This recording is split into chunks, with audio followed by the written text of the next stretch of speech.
All right. Good afternoon, everybody. I usually live stream in the mornings on Fridays as well. So I was 1000% getting ready to do the intro of the other one. And I was about to tell you all good morning. I hope if you're watching this on the replay during a morning, that you're having a wonderful morning. But we are here because it is that time once again. It is time to get spooky and it's time to get weird.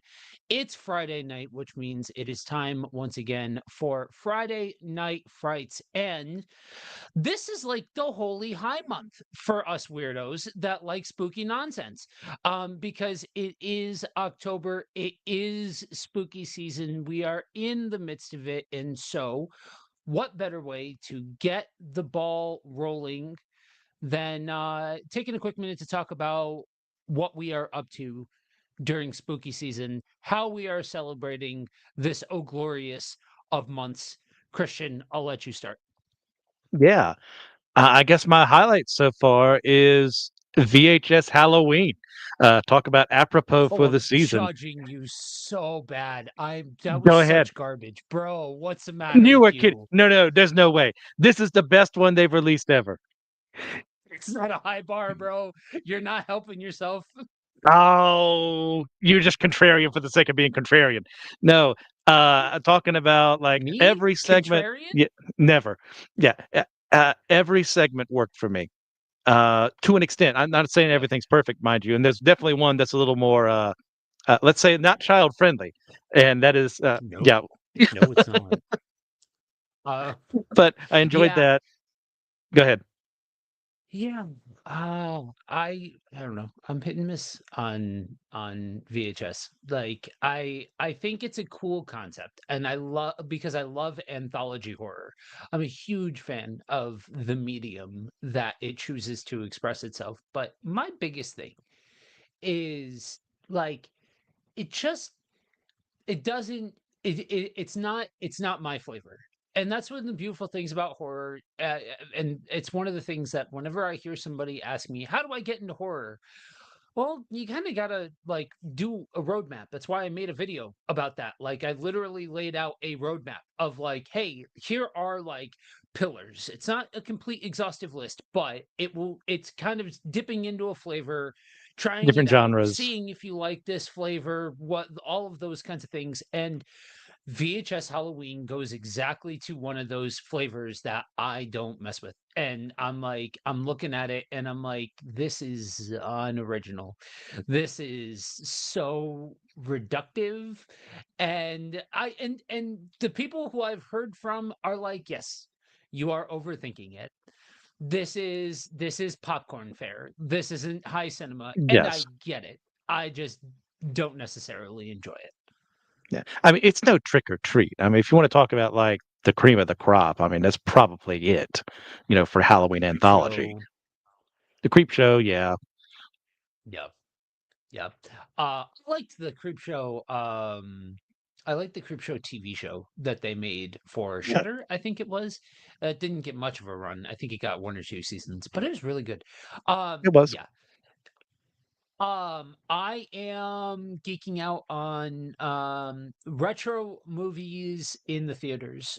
Every year, a couple of cinemas around us do a collection of older films returning to theater, and I got a chance to finally complete the collection and see the entire Scream series in theater by seeing the first one. And that was the first time for me. For as much as I love the first one, for as much as that's not just a good horror movie, that's just one of the best movies ever made. Made by Yes. not just one of the best horror directors ever, but one of the best directors to ever do the thing. Um, and so, yeah, getting a chance to see that for the first time in theaters. It was the only one that I had never seen in theaters because I saw two last year, and then I started seeing them in theaters with three. Um, I just dated myself, but yeah. So collections of classic cinema in theaters is kind of our go to Halloween ritual. Nice. Oh, yeah. Yeah. I'll give you a bonus opportunity to name something else, so that way you can take some of the stink of the judgment off of you with what with talking about VHS Halloween. See, I was trying to think of what else I've watched recently. They're more horror adjacent, and one I like more than the other. I saw Him, and I saw Long Walk. Uh, Mm. Long Walk was a lot better, and once again, I would say there are horror elements in both, but not really like what I would say. This is the number one genre I throw at the film.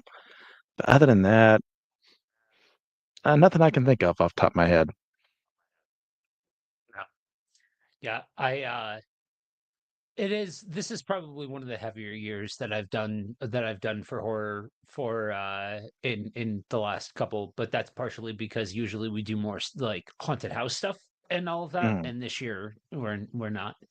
But that obviously is only the opening salvo. We have a whole conversation for you guys tonight. That is not just sitting here talking about horror movies, though we could do an entire segment around that. Let us know if that's something that you want to hear, because that gives us an excuse to talk about horror movies, and we're always down That'd to be do so that. terrible. Yeah, yeah, right. Um, so we are getting into this month's category, which is cryptozoology. And uh, I posited a an idea for a show a month or two ago, and covering the Kentucky Goblins for this week's edition. And we'll get into why I that what led me to that, which is a horse of an entirely different color. Um, but you out of the two of us are the cryptozoology guy. So talk to the people and let them know, what are Kentucky Goblins and what's the backstory?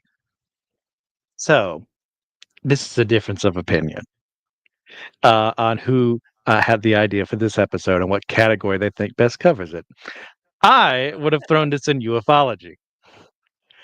Um, Certain people we'll talk about later would put it in the paranormal. Uh, so we're hearing cryptozoology talking about the Kentucky Goblins, and you know what? There's enough there from other reports where I'm willing to throw a bone to some people, namely you, and say, yeah, we can stay here in cryptozoology talking about the Kentucky Goblins. By the way, it's my birthday tomorrow. So this is the birthday gift that I got from Joe. Watching Yep. the wonderful series that we're going to be talking about later on in this show. So here's the me segment. Here's what I care about the most. Uh, the actual sighting, the actual thing that more, but whether it happened or not, sure, we can debate that. But the actual thing that uh, started everything. Okay, so I have opinions. We'll get there later on. But for this case in particular, uh, let's go back to the year 1955. It is midst of the Cold War. We are in the middle of Nowheresville, Kentucky. That it's called the Kelly Hopkinsville, and I always want to add another S behind Hop, and that's wrong. Hopkinsville area of Kentucky, which is on the western side of the state. I believe we're on Central Time around here, and the family that lived there. I believe the Sutton family. I'd have to look that up again. They are in their house. They have friends over, and in the middle of the night, I believe yes, August 21st, 1955, and they start seeing these weird looking critters out there. And that critters is funny because this is one of the inspirations for the movie, which we've already talked about that on another show. But it's just weird how that happened. It's a synchronicity. Help me. Anyways, so they describe these creatures as very diminutive. Um, the skin color is kind of depending on the report. Some people would say green, others would say more like a silver. So some kind of glowy effect to some of them. Vary about 3 to 4 feetish in height. Pointy ears. Very not gaunt, but slim. And what they would do is some of them seem to be wearing this kind of almost to some appearance kind of like high tech gear of like not a radiation suit, but like something similar to it. And once again, this is going to depend on who you're hearing the story from. Um, and earlier that day, excuse me, during the night, some of the residents had reported seeing the fiery things in the sky. It's one of the reasons why typically ends up becoming, a UFO report along the way, even though there's no craft seen in this sighting. So as these creatures are around the house, scaring the heck out of the people inside, we have, I think seven kids and five adults who are figuring out what the heck is going on. But what are we supposed to do with this? And the creatures try and get inside the house. Now, being good old red-blooded Americans, someone tries to break into your house. What do? You shoot at them. Now, unfortunately, whatever the heck these creatures are, saw the bullets is kind of like not an annoyance, but like there was almost like a glee at certain points of time where they would get shot and they'd kind of like float away. And the bullets would kind of bounce off and they just like go into the darkness of where people couldn't see them anymore. And judging by the fact that this is late at night, they had a hard time actually getting down the numbers. So it's all the place from either like maybe 12, 15, some would even say more. And this kept going on over the hours until eventually it came daytime and the family contacted local police who got involved. There was also some military police officers from nearby Fort Campbell who drove to the farmhouse that they were in. And they saw nothing, according to their reports, other than like some broken windows, holes in screen, more than likely from them shooting their guns. But they saw, according to their reports, nothing of left behind, no radiation or anything like that. And essentially, that the people who lived in the house left because they didn't want to deal with what was going on, which is another recurring theme for something else, another synchronicity, if you will. So as this was spread across the papers of the day, this created the term little green men uh, from different editors and writers just describing the creatures, even though, like, I think they were more silvery in appearance, if I'm remembering the original report correctly. So, as is often the case with news, whatever's sexier, whatever sells more, that's what the people use. So, little green men then became something that would be known across the entire uh, US and eventually just became a part of UFO phenomena for years. So I had no idea what Kentucky Goblins were until a particular documentary was suggested to me. And that was the first time I'd ever heard anybody talk about. We'll talk about the documentary here in a little bit. We will. But I started looking into it, and you're gonna notice that some people are convinced that there is life among the stars. There are some people who will hear of something like this and want so bad for it to be little green men that they would attribute this to ufology. When in all actuality, I'm not sure that actually fits the bill, that there's enough credence to give to that past what seems like a lot of lore building with this one that you don't necessarily see with some of the other cryptids or paranormal conversations or weirdness or things like that. Not saying that that's the end all be all of the story here, but it feels like this one in particular, after the sighting, really benefited from adjacent lore, like area based lore and like different things like that. And so, why does it feel like the Appalachian region produces some of like the weirdest? Like it's just it's not even that that's the most intense or the most or the scariest or anything else like that, but certainly some of what feels like the weirdest of the conversations that you're going to be having around cryptids and the paranormal and things like that. I think the area kind of lends itself to that. I mean, this is a, a lot of it is virgin land as far as, people, just barely starting to, know, uh, have houses, at the bare minimum, a house in the area before you start even making towns and infrastructure and roads. So naturally, where would weirder entities be far away from civilization? I mean, there's plenty of, there's huge Bigfoot reports. There's tons of Cherokee mythology of different. I mean, just to use them as one tribe of many who have reports all over the Appalachians of various things out there. You have the Brown Mountain Lights. You have plenty of UFO sightings. You have all these things kind of converging together in a place that's not like civilization, as it were. So it kind of lends itself to the possibility of something that we would not normally see being there. Or that's Yeah. probably where something like that would be because it's away from us and it's Yeah. us encroaching Yeah. on them. Yeah. Yeah. I think there are some areas that lend themselves to the types of folklore that are born there, where you just look around and you're like, man, there's something about this.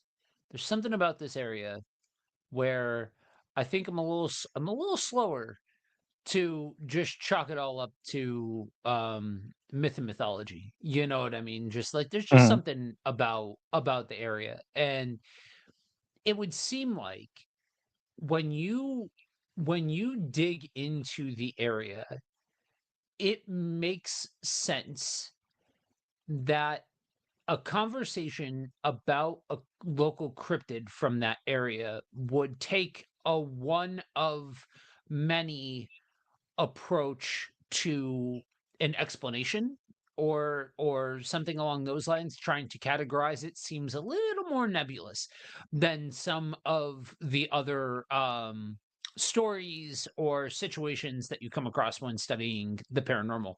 um it's interesting to me that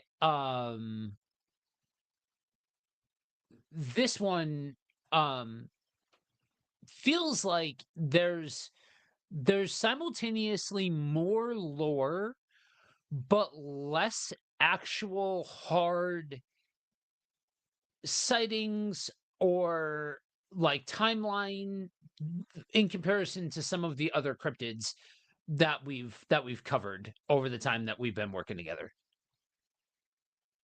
Once again, I'd argue because they're not actually cryptids, but that's its own thing. Um, and yeah, the people have researched it before. I mean, it's not a modern idea to look into the case and actually committing to actually looking at that case, but that's another issue. In looking at, okay, what the heck is this? We have this family who is so rattled that they have left their entire home where they have lived pretty much their entire lives. Like, what could cause that to happen? Like, that's the kind of thing where you go, like, oh, dad owes money and I have to go on the run. Otherwise, the Kentucky Mafia is going to come after us or whatever. Like, no, something spooked them. And you have like people like Project Blue Book coming in on the scene, which was huge in the '60s. Of the official government looking at UFO reports and seeing if they were credible or not, and they called this one a hoax on the flimsiest of reasons. They would offer explanations of, oh, the light they saw in the sky was just a meteorite or meteor. And oh, they just misidentified great horned owls. And you know what? I'll give them this one. At least it didn't say it was a sandhill crane. But you're also dealing with people who live in this area. They know the animals. They know what an owl looks like. They know what an owl sounds like. They know if you shoot an owl in the face, that owl is going to die. So something ain't adding up over here on my end. So like, I just can't get how you can dismiss this out of hand without looking at everything and say, okay, why would these people who've lived here, who know the nature around them, who know their capabilities, who know how to wield their weapons, why would they leave? Why would they think they're overwhelmed by something that's much smaller than them? So I wonder how much of it, again, is lent into the geographic region. Now we talked about the cave systems and how all of that cavernous land, all of that stuff, it all lends to this overarching um idea of mystery and intrigue and secrets and all of this sort of stuff. And you look at all of the information that's in front of you, and it's kind of easy to jump to conclusions based off of bad assumptions of the people that are telling the stories. Now, we don't necessarily have like the epitome of accents that represent our geographic location, well, our respective geographic locations. But I'm in the Northeast. Christian here's in the South, and I can tell you that to the uh, interestingly enough, ignorant of this area, there's a stereotype for some areas of the South, and I wonder how much of that plays into the widespread distribution of a story like this, because to somebody like you're bought in, you're sold out, you are convinced that it's all real, you think everything's a synchronicity, you are hooked like a mark. I get it, I understand. um and I so to somebody like you of course know what a Kentucky Goblin is. You of course know the sordid history behind it, and whether it's this or that or the other thing, whether it's an alien or whether or not it's a monster, or the mystery third option of an extra dimensional creature, which we will get into all of that. Um, but I I feel like this isn't one that's as widely distributed, and I'm wondering if outside of certain circles it more or less dies on the vine, or at least quicker, it more quickly ages. You know what I mean? And I'm not, please to all of you listening, don't hear what I'm not saying. Like I'm not perpetuating the Southern stereotype, but I am gonna be honest about something that exists. I can guarantee that's part of the reason why some of it was discounted. There is a Yeah. stigma around, uh, the idea of the yokel Southerner, the hillbilly, the redneck who ain't got much book learning in his life, and therefore their testimony isn't as good as someone who went to an Ivy League school or whatever.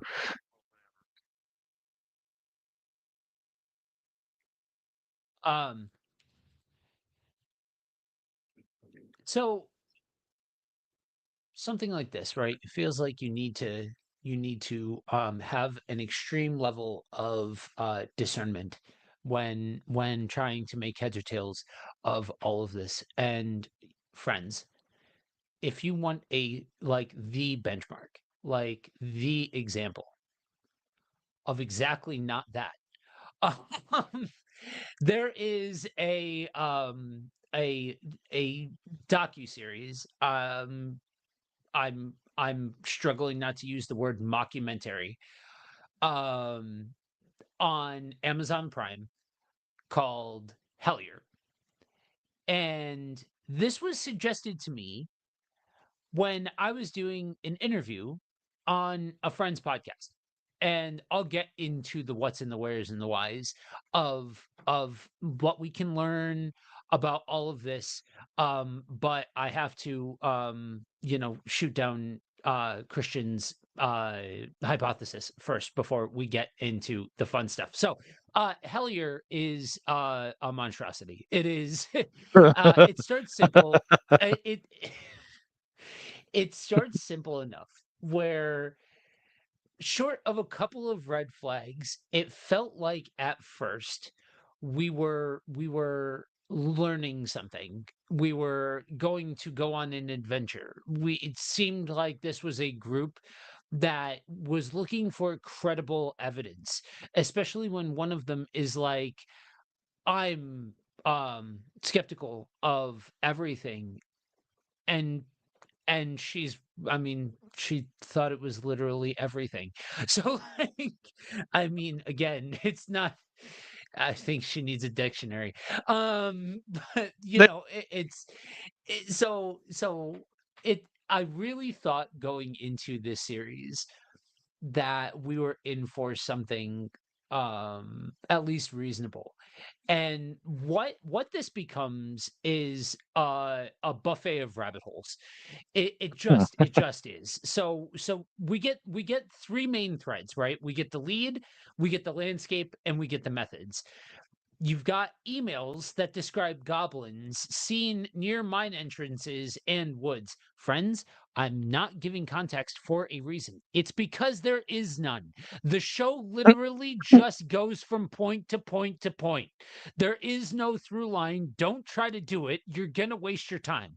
I thought about not telling you to do that and just watching you all get very, very confused, but I didn't want to do that to you.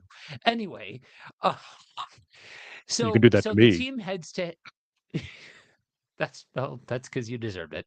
Um, the team heads to Hellier, Kentucky to chase what they can verify, places, names, any witnesses that are willing to talk. Um, and a lot of doors are opened and closed, and we go to the region where the mystery fits, and it's just a whole mess of it's a whole series of what if it's this and what if it's this and what if it's this and what if it's this. And so what they're doing in this documentary is leaning into the fact that it really does depend on who you talk to with this particular subject. Whereas I'll take something like Bigfoot, right? Bigfoot, generally, you've got a small handful of things that people tend to describe Bigfoot as, short of some like wild and out theories, which exist, absolutely. But generally, it's some bipedal cross between somewhere on the spectrum of ape and man. It's some flavor of that generally theories tend to fit into. Um, with this, there are opportunities for this to get explained as actual creatures. There's opportunities for this to get explained as the after effect of rituals gone wrong. And then you have the whole ufology from outside of this world explanation. And one of the things that they posit that I appreciated when they were talking through the thing was that in the buffet, they left on the table the idea of extra dimensional beings. Now, I say that to say one thing you're going to hear come out as we get into what we actually think the Kentucky Goblins are is that I am very slow to say that I think that there's any actual evidence, any credibility to be given to life outside of this planet. Outside of this dimension becomes an entirely other conversation. I think that I think more theoretical physics lend itself to the idea of parallel universes than theoretical physics that life exists outside of our solar system. Yeah. Yeah. This one's a doozy. Um, I texted several things to Joe before we did this. We'll get to them over time. But wow, this series about broke me at certain points. Um, I, I'm in it to win it. If they have a season three, I'm gonna watch a season three. You know, I'm a sucker. I'm their mark. I'm still gonna watch it. This is one of the most infuriating things I've ever watched in my life. Yep. Look, that like Joe said, that you start off with people, you go, okay, this is who I'm like, and I'm not going to use proper nouns that much because I don't remember people's names as I'm getting older. Like I said, I'm going to be 35, getting on 75 at the end of this week. So proper nouns kind of elude me after a while, but they have this cool idea of there's this mysterious person who's has dealt with this problem of these little goblins on his farm years removed from the events of Hopkinsville. Cool, let's go and investigate. And then you don't really explain the original sighting that well. You get to the town and like you do like one or two episodes actually exploring the place you start at, and then there's, oh look, squirrel. Oh look, squirrel. Oh, there's 50 squirrels. Let's all follow the squirrels at once, knowing we're going to get lost along the way and lose some of the squirrels, defeating the purpose of why we're chasing the squirrels in the first place, or the rabbits, or however, whatever animal you want to throw in here for the hunt. And as someone who likes structure, you don't have to be the most structured thing in the world, but I would like you to have a cornerstone at least. Some don't. Now, I want you all to know something as you're hearing this description. Okay. So I had gone through this interview and was smartened up to this probably about a week or so before the last time that we recorded. And it was during that I talked to Christian about that. Now, mind you, I was only a couple of episodes in by this point, but I was already hooked. And mind you, this show, it begs you to give it the benefit of the doubt. It really does. Yes, yes, In those yes. first couple of episodes, it really begs that of you. You get smacked across the face for it. You get punished for your goodwill. There is nothing good that comes out of your charity. You will get kicked in the John Heim parts for being kind to this show. I promise you. But Yeah.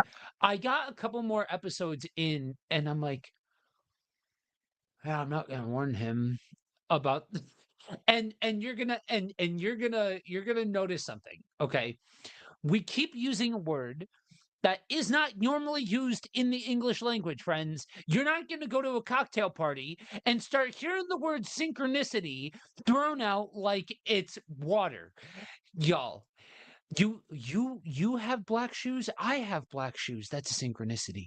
You thought about the color blue? The sky is blue. Guys, that's a synchronicity. You know what I mean? And what is so what gets me and stood out like a sore thumb is they set this up at the very beginning.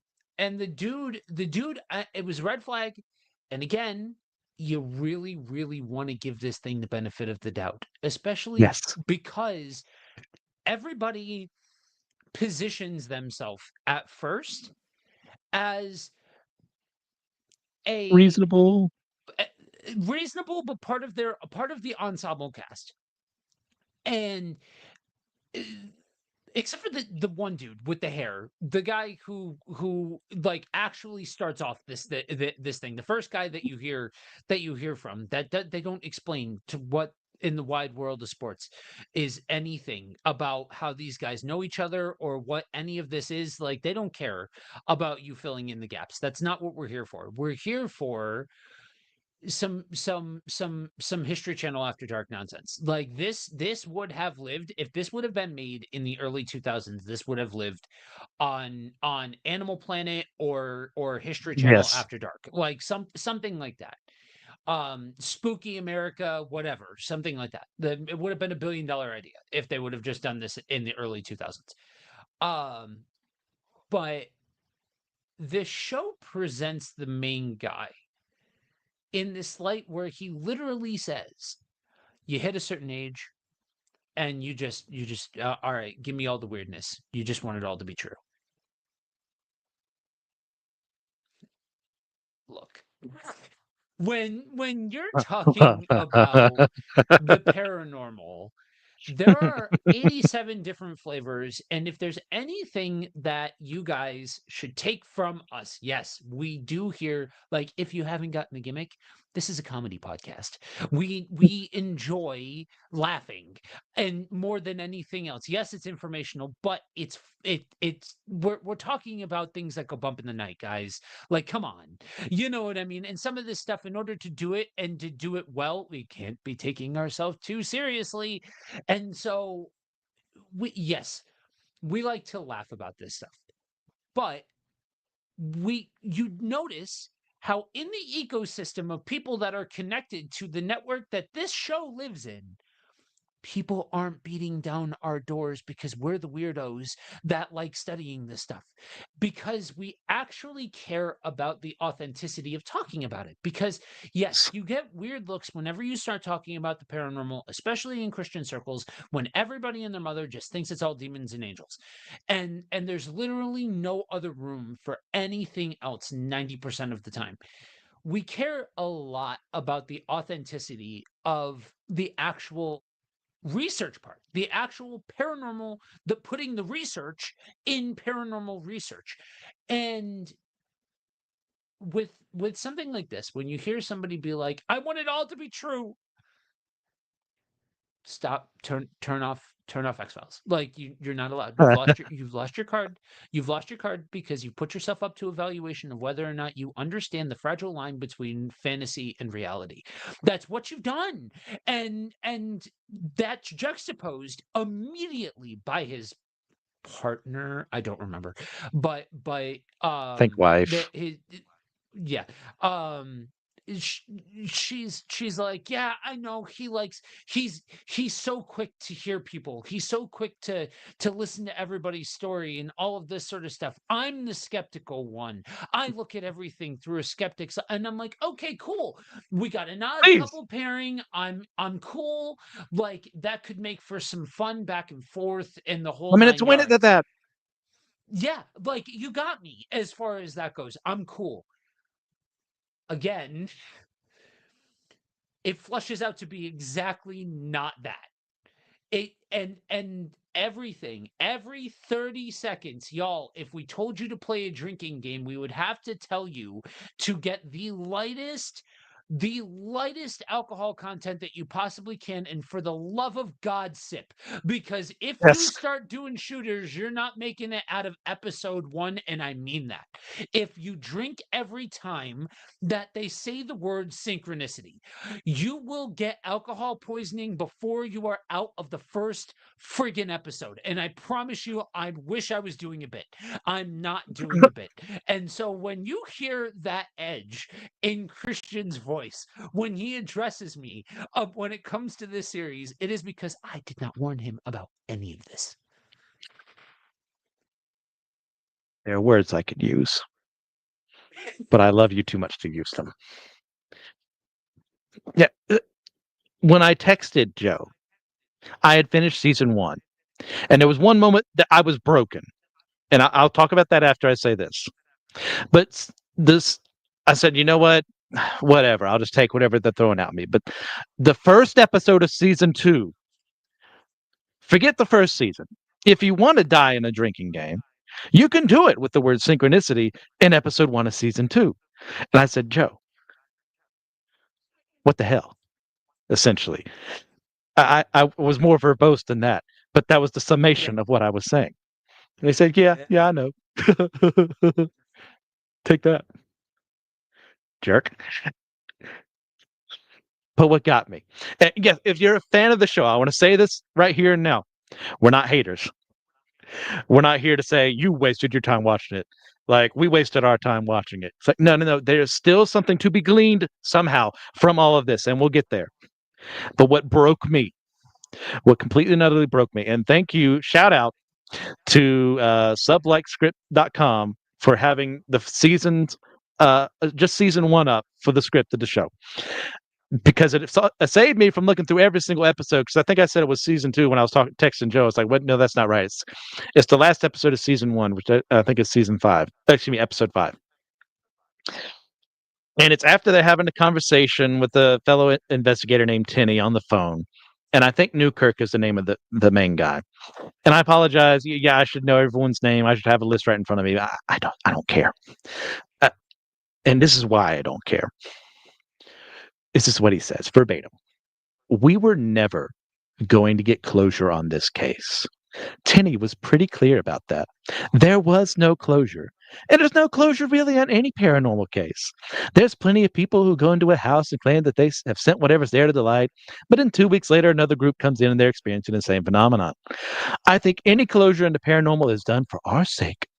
We're the ones who decided there's closure to it, and that isn't what is happening in reality. So talking to Tenney was a good endpoint for him to be like, you didn't do anything wrong. You guys got what you were supposed to be there for. It just wasn't what you expected, and you're not going to understand it in any kind of linear fashion. You might, years down the road, you might look at it and go, that's why we were there. That's what we were doing there. There's no closure, but there's solace in the fact that other people have been there and have been to that edge and are there to pull you away from it before it gets concerning. Know what he just said there? It, it's the journey, not the destination. And I stood up from my chair.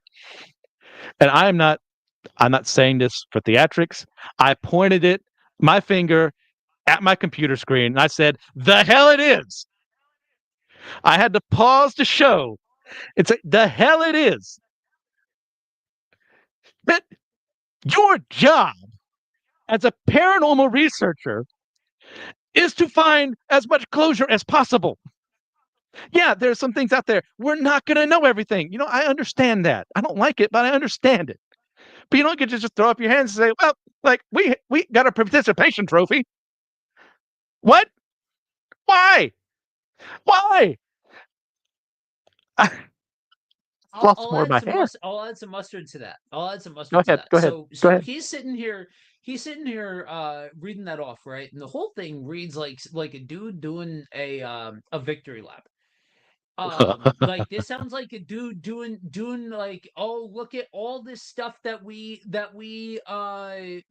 engaged with. Look at all of the stuff that we experienced, all of that sort of stuff. Now, mind you, within the context of this series, they plug in this weird time jump halfway through like season 1, and Gosh. you but it but without with literally nothing happened. They go there, they experience some loose stuff, they get people that aren't like, they are in no way shape or form interested in dealing with this group of people who are here trying to chase down ghost stories, if they're actually doing that, until they get some random one-off people, or they, that sort of thing. And so this whole thing is he's presenting his closing statements as if, look and see everything that we've accomplished over the last stretch of time and all of that kind of stuff. Here's the thing though, when and this is part of why, but this is part of what goes into the context of pre me getting recommended this. So I was on a friend's podcast who has shout out to Podcast of the Paranormal. They are just getting their wheels turning, but they are all already doing awesome work because they care about authenticity. They understand something very key. And if you did not know this, then here's your time to be smartened up on paranormal shows and think anything that is showcasing evidence of any kind, regardless of whether or not it's fake or not, regardless of whether or not it's real or not, regardless, that matters not. If you are being shown any sort of evidence, I swear on a stack of Bibles, it took longer than they're showing you to get that evidence. I Mm. swear. And it's what it is there are hours, days, weeks of content that are all spliced together to give you a 30-minute highlight reel. Why? So that way you tune into the next episode. It is not about the authenticity of the moment. It is about keeping you watching the program. That's literally the entire idea, is repeat viewers, keep you coming back for more.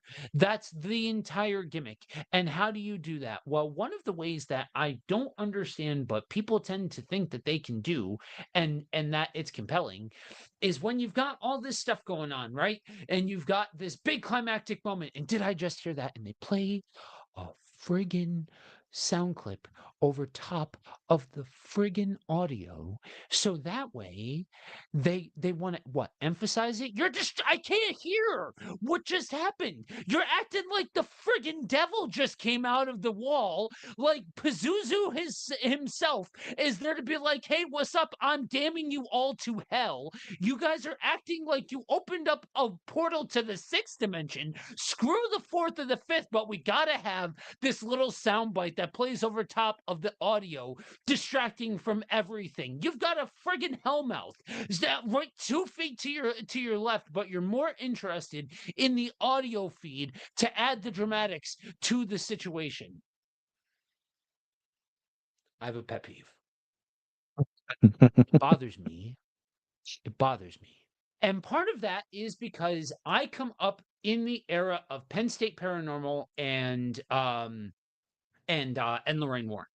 And part of what this show so reminds me of is when you're out there in the early and mid to the, and this is what we talked about on the show. This is one of the things that we literally talked about on the show is ethics in the field. You have to have ethics if you are going to step into the field. And I don't care. You can draw the line wherever the hell you want to draw it. Whatever's real, whatever's fake, whatever you think works, whatever you think doesn't work. Not the topic of conversation right now. Whatever it is show ethics, show respect, especially to indigenous people, y'all. That's a side note that if you're going out, if you're screwing with the paranormal and all of that kind of stuff, there's things that the whole group of people that the lore is built around say, don't say the name of the thing. Don't be an ignorant person and then go around saying the name of the thing that other people are being like, hey, don't do that out of respect. And also because, like, you say it and you're screwed. So, like, even if you're playing with maybe, do you really want to gamble? That's all I'm saying. I don't want to wake up to anything cryptid or paranormal related in my face. I don't want that smoke. Why do I want to play with that? That's its own conversation. Anyway, it's I care a lot about it because my friend and I come from the background of Penn State Paranormal, but an offshoot of the main group, the one that Ryan Buell led up. We weren't a part of that group. We were part of an offshoot group. Now, Ryan Buell is one of the most notorious people in that space because of all of the things that he has done. He has done a lot. His rap sheet is long, and we're not going to get into that. Same thing with Ed and Lorraine Warren. This was the era where everything the evidence was the thing. Getting out there and getting evidence, getting out there and getting the smoking gun, getting out there and getting a recording, getting out there and getting a picture, getting out there and getting video. And then I promise you, it was like the magical power Super Friends. Like if everybody there had an eighth of the psychokinetic abilities that everybody claimed to have during that, then we were like the friggin' Power Rangers. Like seriously, like it was just it was absurd. We were the Goth Avengers at that point. Like, come on, but and you just you didn't care. You're sitting there with your phone and you're twisting it sideways and you're zooming all the way in. And is that actually something? But like, if you've got to do all of that, then like you're looking at a pixelated granular piece of a photo, y'all. And that's the quality of evidence that we get from this show. So we're taking the mick out of this thing, and because like honestly, I think they posit the interesting framework, but they do so in such a way that they ruin any level of credibility that they attempt to have. And it seems like they're actually trying to establish real credibility for themselves because they have like a Facebook group and a community and the whole 9 yards. And apparently they're even worse there. That's even worse than like anything that you see in the show. I believe. Yeah. It, if you're wondering why we are as passionate about this as we are, let's just stick to the paranormal side of things, cryptozoological, whatever. We are already in a sphere of influence where we are not taken seriously if we say, I look into this. I like researching the Loch Ness Monster. I like figuring out whether or not this haunting exists. And to live in that sphere is to have ridicule thrown your way. You know what? Some of it, whatever, it just kind of bounces off of me. It comes from ignorance or from people just being too skeptical for their own good. Sure. But then there's another part of it that comes from, oh, so you're into this, so you must be like XYZ. You must be like, and this was actually thrown at me, and I didn't know the context of it years ago. Oh, so you're just like the people who did Hellier. And I said, sure, I guess. I don't know. I haven't seen it. Not knowing it was an insult Yeah. until having watched the show myself. It's like, you just believe anything. You'll throw this grainy image on screen for 5 seconds and then say, oh, that's proof of ghost, or that's proof of the Kentucky Goblins that we got rid of like 5 episodes ago. Or we're talking to Indrid Cold now and his sons. And no, we can't stand that because, once again, we're in a field that's already not seen as credible by a lot of people.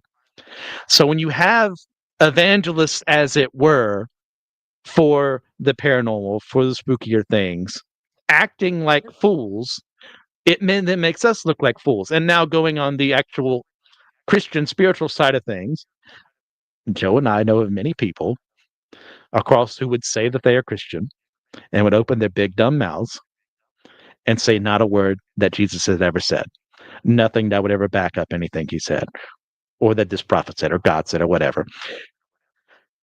And the world already doesn't like Christianity by its very nature, whether they recognize it or not. But when you have the wrong person speaking, everyone goes, oh, well, if he's like that, they must be like that. They must be unreasonable. They must think that science is bunk. They must think that the world is flat, or they what have you. And you're having to jump over hurdles you shouldn't have to jump over because someone else said something stupid. And now it's out there in the ether, and it's your problem, and it didn't have to be your problem if they had just done their work. Yeah. Yeah. Yeah. And it's funny because eh, like getting reconnected with them and doing the podcast and all of that sort of stuff, they asked me on the air, would you ever saddle up and do it again? And the most authentic answer that I could give is it would have to be in the context that I am expressly helping, whatever that looks like. I don't even know exactly what that would look like. But I'm not in my early 20s looking for answers to what goes bump in the night. I screwed around and found out. Like I saw the thing that goes bump in the night.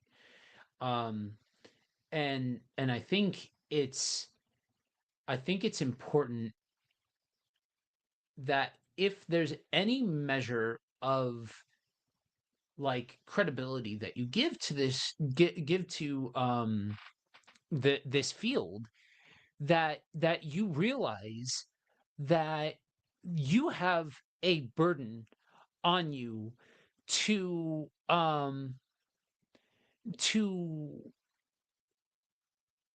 be work within the level of ethics, work within the level of authenticity, work within the level of um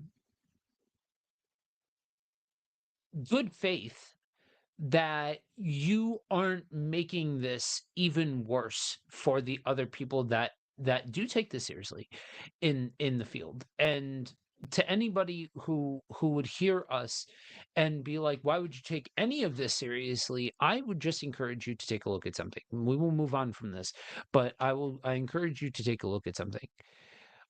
When you look in the Bible and if your main argument is from a biblical standpoint, take a look in the Bible and tell me how often Jesus says don't mess with this stuff because it's fake. I'll wait. Like I'm just saying. Like that's just the reality of it. Now, does he say don't do it? Uh-huh. Does he say don't mess with this? Uh-huh. He doesn't say it's fake. And that's that, like there's stakes to this. Like there's actual stakes to what we're doing here. If you like, so one of the methods that they show on the show that I really wanted to talk to you about, because I wanted to see what you thought of this. Now, mind you, I have a little bit of a different POV on this because of what else I've heard outside of this specifically. But so they call it the Estes method because they actually are the ones who first posited it, because they did it at the Hotel Estes or something like that. They're the ones that are credited with Yeah. first introducing this this means of communicating with the paranormal and all of that. So you're blindfolded and you have headphones on, and basically what it does is it does a constant rotating um bandwidth frequency scan, where you're getting like bits and pieces and sound, like constant feed into your senses, and the idea is you pick up on what you're hearing in between the static. um it is I would love if I were to do it again, if I were to saddle up again to do it, because I've heard a crew do this and they do it with a level of like very obvious criticism to like what is actually happening. Not criticism in a it's all fake sort of way, but Mhm. criticism in a way that means that you are actually discerning what's happening here, that it's not just by default, all of that sort of stuff. But I bring this up to say that, let's say you do that and you actually are communicating with something, and there was some audio that, yeah, you've got to take it on good faith that the person that you're listening to didn't doctor the audio and all of that sort of stuff. But they have recordings that they've played on the air a from an investigation where it really feels so. I should add, um the person with the headphones on and the blindfold cannot hear the person who's Yes. standing next to them, and the person standing next to them or within the same sphere is asking questions. So the idea is almost like a form of EVP, where instead of just asking questions and hoping that the recorder picks it up, the idea is that that person who's wearing the thing could be getting communicated with. And there's some call and response action that happens in this that I think is just, again, I go back to, that's weird. You know what I mean? Like Yeah. it certainly is more compelling than literally anything that they show, that when they're using this method on the show. So, what are your thoughts on, because they pretty exclusively just do the SS method in these various locations. Other than that, friggin' they're in a cave and they're like, "Did you hear that? No, I didn't hear that. Did you hear that? Oh yeah, I heard that." And she literally just turns her opinion on the drop of a dime, and then she's the one who starts working everybody else up. Oh, but it was right there. It was right next to us. And at first they're saying like it was on like the other side of the cave. Uh-huh. Uh-huh. There's cameras rolling. You should keep your story straight while the camera's rolling. Sorry, just saying. Anyway, Yeah. They do it at least twice that I can remember. And once in the first season, once in the second season, maybe two times in the second season. I'd have to watch it again, but I'm not going to do that. I don't hate myself I'm that not much. going to do that. Um, and when it's first presented, I'm like, okay, I've never heard of this before. This is fascinating. Let me see what happens. and you get the reactions, and say we're putting headphones on, and eyes are closed. They can't read lips. They can't hear what we're saying. So the idea is to have some other thing channel into your frequency and speak through your voice. Sure. So there's the obvious idea of hoax. I would say this is one I would discredit. Uh, they don't strike me. Maybe I'm just too naive for my own good. And Joe's thrown that accusation my way several times over, some of which is even true. They don't strike me as the people who would want that, who would want to fake something like that. Now, is it possible? Yeah, they're human beings. Deception is true. It's a real thing people do, especially if it means clicks, if it means selling more, whatever. But ignoring that for a second, let's say that didn't happen. Maybe you have a different opinion on it than I. But when I hear the idea presented, our core thesis is remove me from the world, my understanding of the world, my perception of the world, to allow a foreign entity of unknown nature to utilize me. My response is, I guess, my favorite word of the night: hell no. And why would you ever think that's a good idea? Even if there was something out there that would actually answer your questions, which presumably happens, how can you trust what's being said?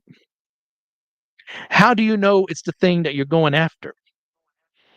It could be a spirit. It could be a demon. It could be an angel. It could be Indra Cold and his sons or whatever.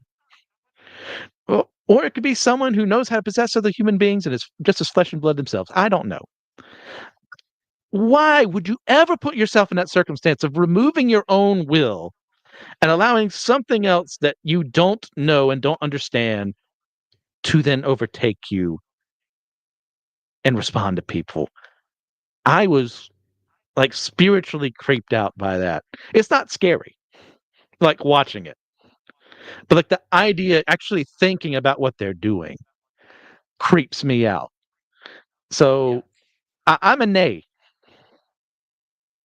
So for me, it would be less from that perspective, and it would be more from the perspective of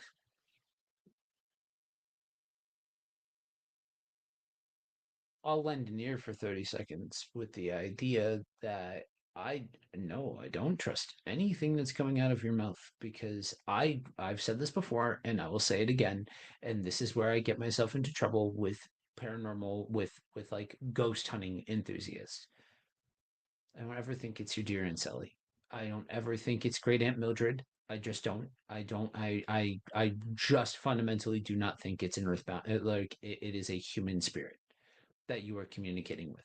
So the question then becomes, and this goes to needing to have ethics and authenticity, because you are dancing with the devil in the pale moonlight. You are doing the thing, and if more than one thing can be true, and I'm right about it's not your Aunt Sally bit, but I'm also right that you're actually communicating something, then what in the hell are you talking to? Like, I get it. It's not lost on me. It's not lost on me. Um,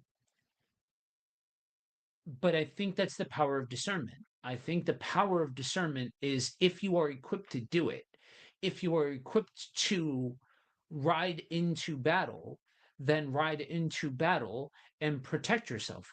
Don't be an idiot. There was a dude that's a part of this crew. They get it on the air. And I know the guy, and the guy's a very nice guy. He's the living embodiment of a golden retriever.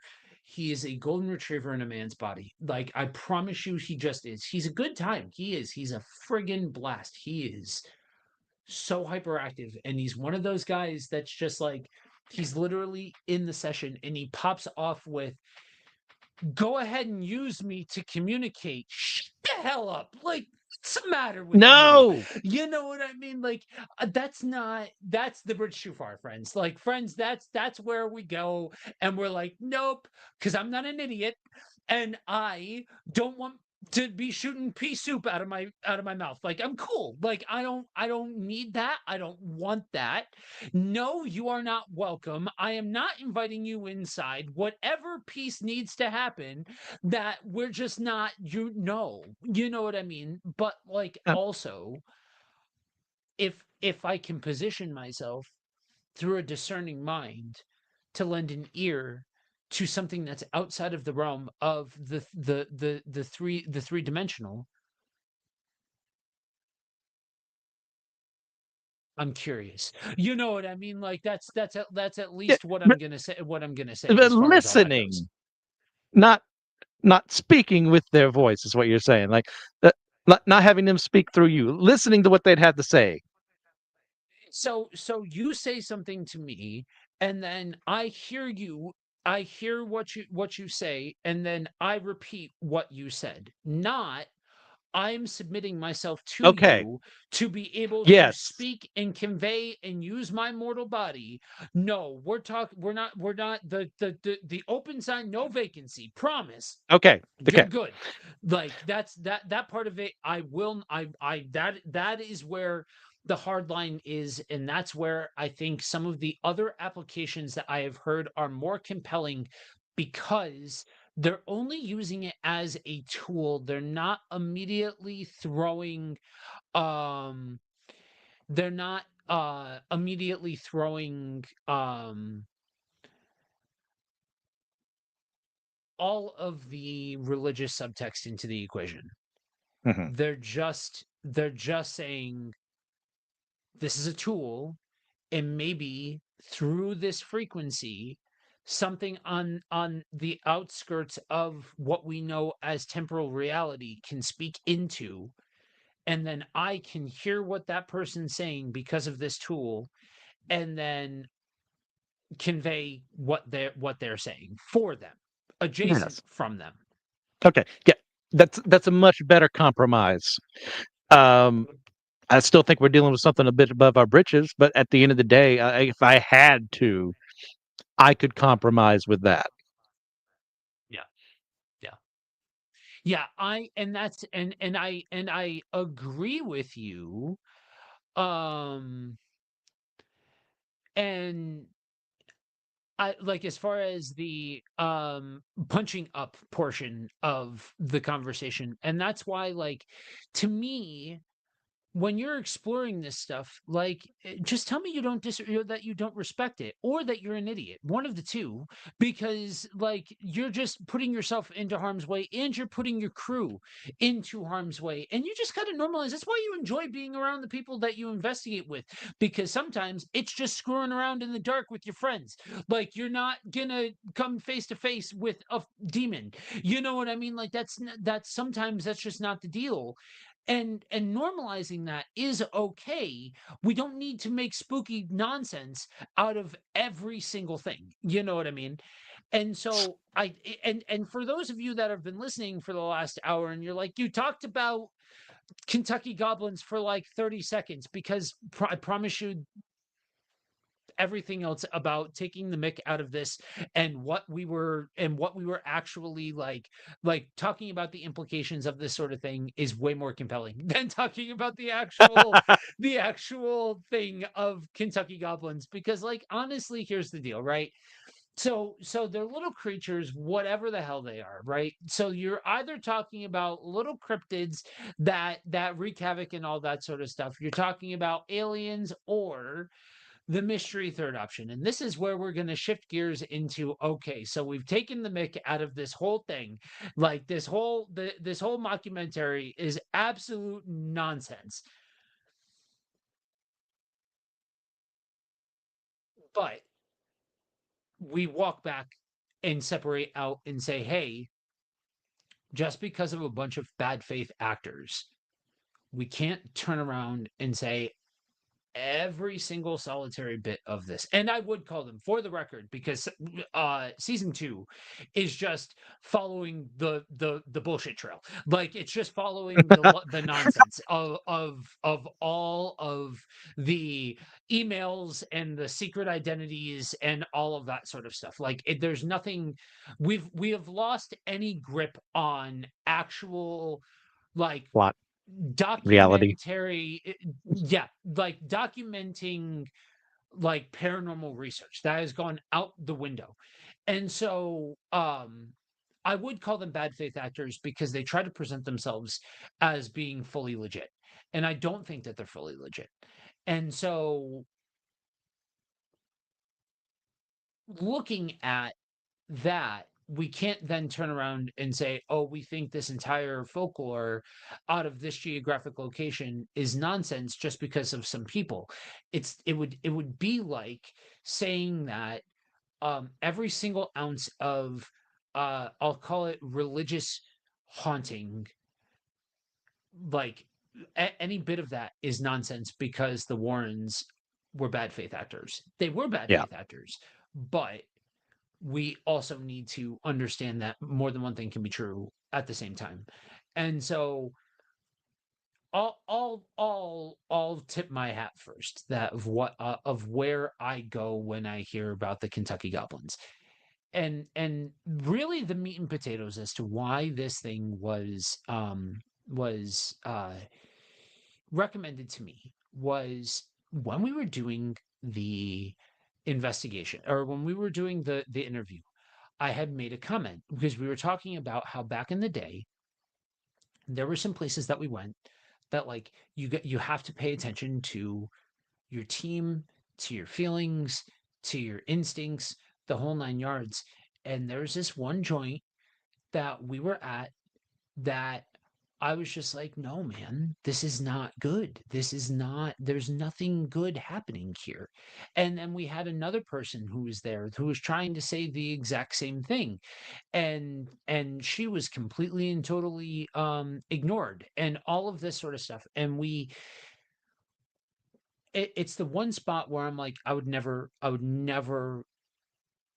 want to drive through there. Like, I just don't want to, I just don't, it doesn't interest me because all of everything that I'm hearing suggests to some really evil stuff. Not just things that I'm personally hearing, but I'm hearing from other people that are all lining up, mind you, of things they're hearing, things they're seeing, things they're experiencing. And so it's one of those places, and they had talked about this like really wild and out experience that they had, that they came across something. They weren't sure if it was a cryptid or what exactly it was, but they described it differently between the two of them. And they never give the explanation as to where this is taking place, and I never gave the explanation on the air to where I was talking about. Mind you, we told the stories in two different, like, it's I don't know, 4 or 5 podcast episodes before my interview that this comes out, and I had no idea that it was the same geographic location. It just pertained to this whole idea of listening to your team.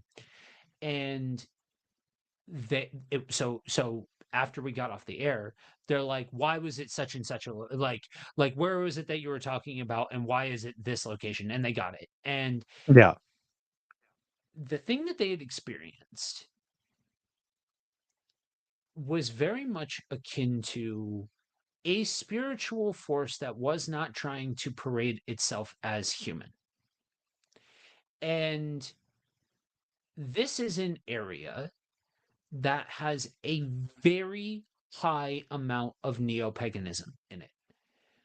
And a lot of the time, neo-paganists are kids that feel lost, that latch on to the practice of the occult or Wicca or what have you.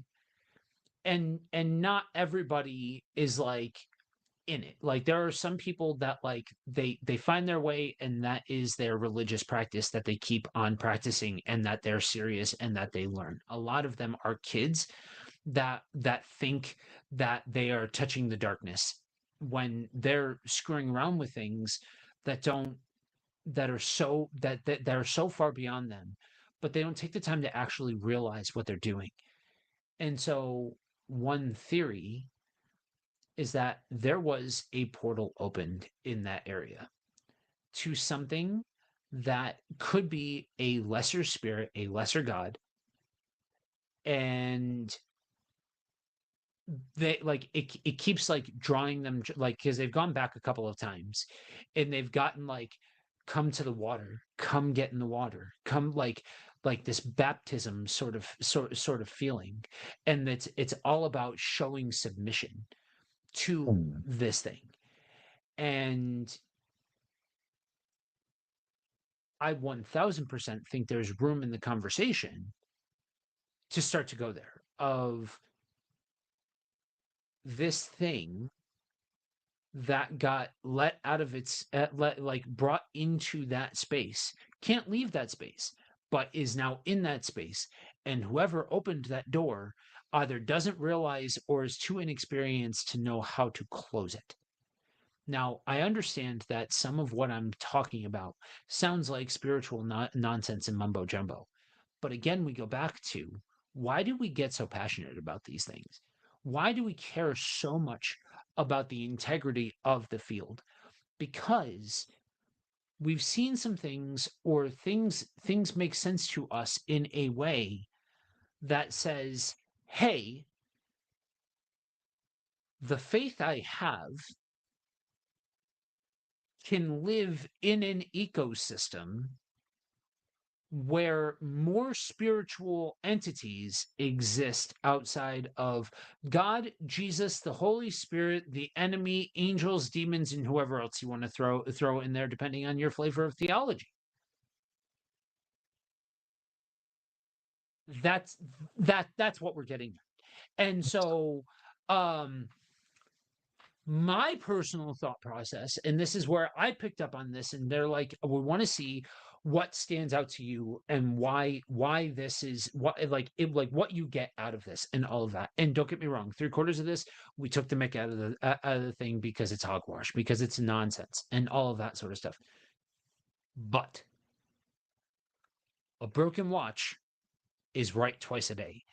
And they start to get into some of the religious weirdness about occult practices and about rituals and things like that, that I would be inclined to believe that somebody opened a door that nobody closed.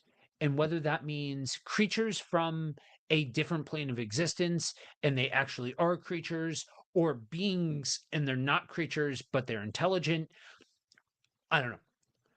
Do I think they came as from outer space? I don't. But I will be the first one to admit to you that if you're trying to poke around and find the limits of my skepticism, meaning where my skepticism starts to kick in the hardest, it is ufology. I promise you it is. And I wear that openly because I just it's kind of one of those things that if everybody could do it, then how come we haven't met any of them yet? Oh, but what if we have? Yeah, I don't see any evidence of that. I see evidence, but I don't see anything that even starts to sniff in the direction of proof. Like nothing that even remotely stands on its own without a million what ifs and maybes and all of that sort of stuff. And I'm just saying that if it's so feasible, then why is that not the most logical conclusion to land on? That's what I'm saying. But I think more credibility can actually be given to this idea of you've opened a door to something that you cannot close. You cannot put the genie back in the bottle. And now you've got something that lives in that area that now populates that area.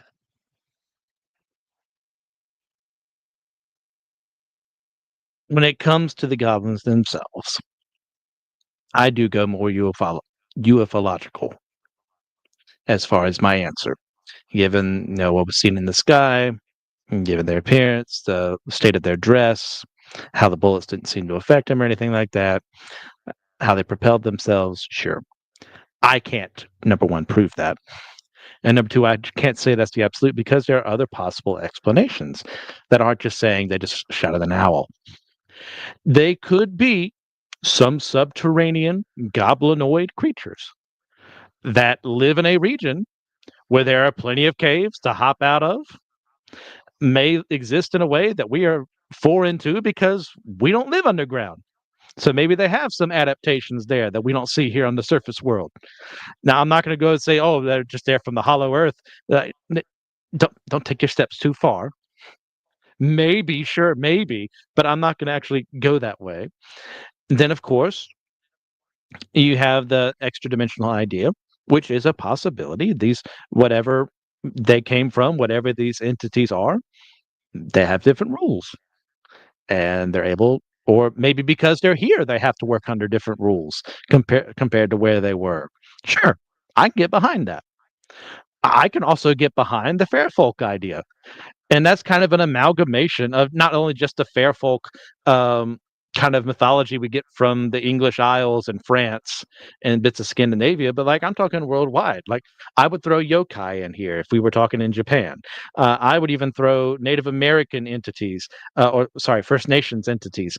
Uh, that maybe there's no record left behind because, well, there was no one left to write it down after a certain amount of warfare and genocide happened in that way.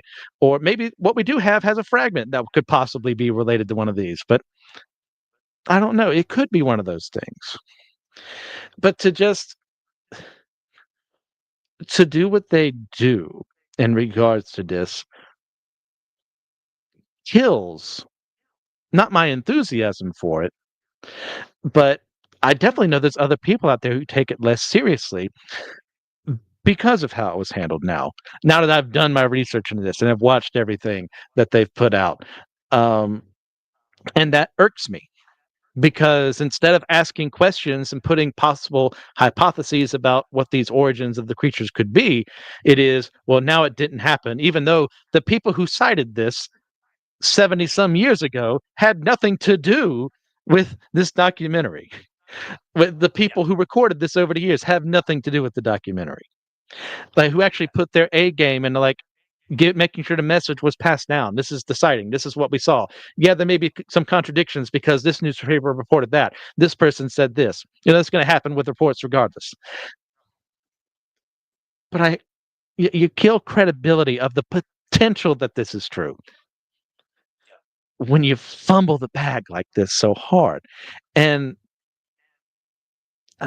I don't even know what I can say that I haven't said before. It just really, really irks me.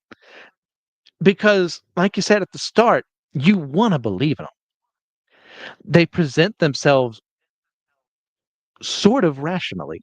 Now, in hindsight, I can look back at what was said and say, okay, that was for the camera. Or you actually you may legitimately believe that about yourself. But when you start going out there talking about how it's the Green Man, it's the great god Pan, which, oh, by the way, free information for you. Pan is one of the only Greek gods we know is dead, according to the mythology of the Romans, at least, because in what is it, nine? No, it was during the reign of Tiberius. This sailor called Thomas came and said he got a word that Pan is dead, and I was like, okay, sure.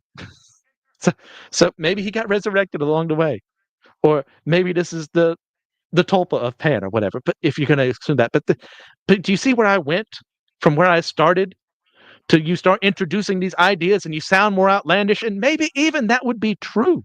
Maybe even there was an entity similar or maybe even the Pan himself there.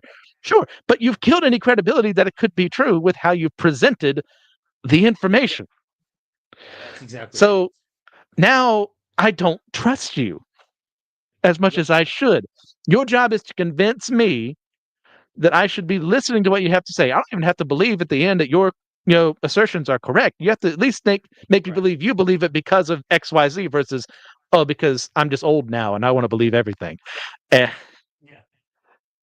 I don't know. Yep. Take it from here. I can't. I'm going to repeat Yeah. myself. I mean, and that's about the size of it, right? So like in the midst of talking about a cryptid, you get a free a free explanation as to why you need to have ethics when diving into the paranormal. We're not here to tell you whether or not you should go ghost hunting or not. We're not here to tell you what's real and what's not real. We're here to tell you that if you do decide to engage with the paranormal, then do so with the level of credibility that you want to be considered with, because it does matter, and people do watch. I promise you, people are watching. Whether you realize it or not, people are paying attention, and you will get labeled. Um, so I think that's about the size of it, right? Because there's no real level of certainty about all of this as far as the goblins go, but it's an opportunity to take into consideration the realities of what it means for a subject to become the subject of like documentaries and research and shows and all of that sort of stuff, that you need to chew the meat, spit out the bones when you see this kind of stuff, and leave the door open that it could be a great many things, because you just simply do not know. And coming forward with all of the confidence in the world. See, that's the thing, right? Like we take these people and we're like, oh, what they said this thing was exactly what, like they know what they're talking about, so like they're the ones that were there, and so we don't necessarily vocalize that we're giving that much credence. We just end up giving that much credence because it's said over and over and over and over and over again. I'll go back to Ed and Lorraine Warren. Why do you think that everything was a demon? It's almost like they grew up during the time of the Satanic Panic. Propagated some of it themselves. I'm just saying, like that everything in the culture that they came from was a demon.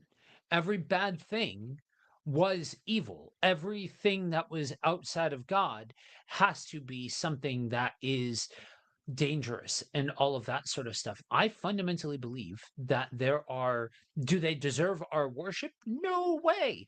But I also don't think that every single spiritual entity is out for malicious means.